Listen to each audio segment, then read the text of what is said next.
김용갑 특파원 연결합니다. 네, 안녕하세요. 네, 안녕하세요. 네, 금리 인상 우려가 계속되면서 연일 나스닥의 하락세가 이어지고 있습니다. 자세한 내용 부탁드립니다. 네, 금리 인상 우려에 나스닥이 나흘째 하락했습니다. 뉴욕 증권거래소에서 다우존스 30 산업평균지수는 전장보다 57.54포인트, 0.17% 상승한 34,500.73에 장을 마쳤습니다.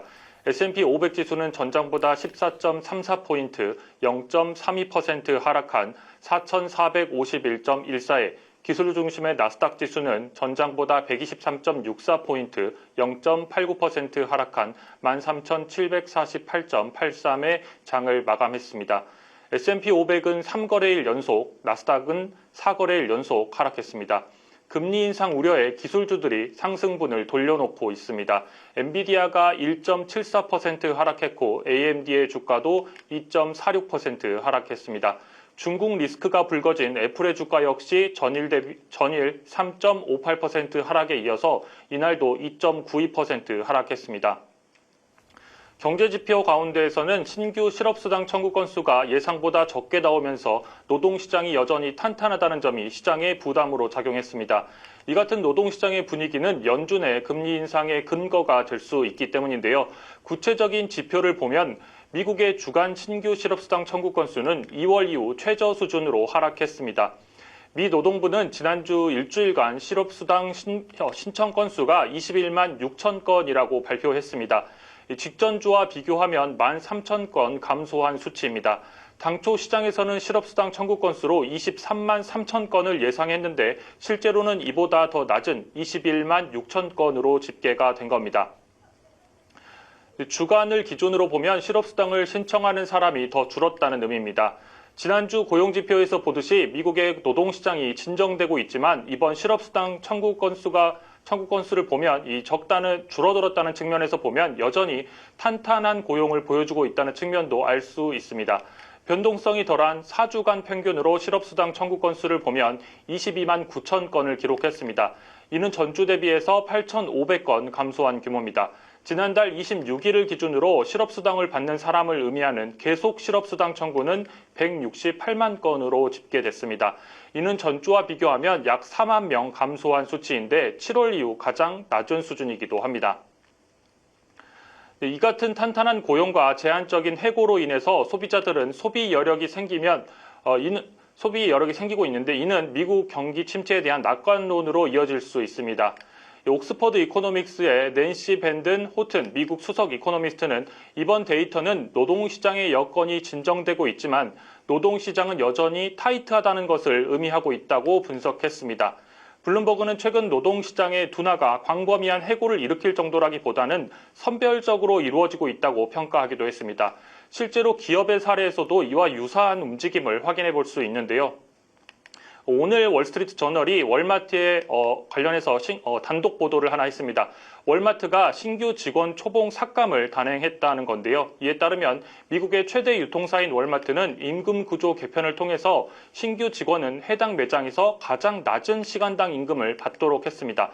그동안에는 신규 직원이 일부 계산원들보다 더 많은 돈을 받기도 했는데 이제는 이런 상황이 사라지게 됐습니다. 월마트는 이를 통해서 급여에 영향을 받지 않고 신규 직원을 다양한 부서에 배치할 수 있게 됐다고 설명하고 있습니다. 월마트는 미국에서 약 160만 명의 근로자를 고용하고 있는 곳이기 때문에 이들의 임금 구조 개편은 시장에서도 무시할 수 없는 수준입니다. 신입사원에게 더 적은 급여를 주는 이 같은 행보는 최근 기업들이 신중한 채용을 하고 있음을 시사합니다.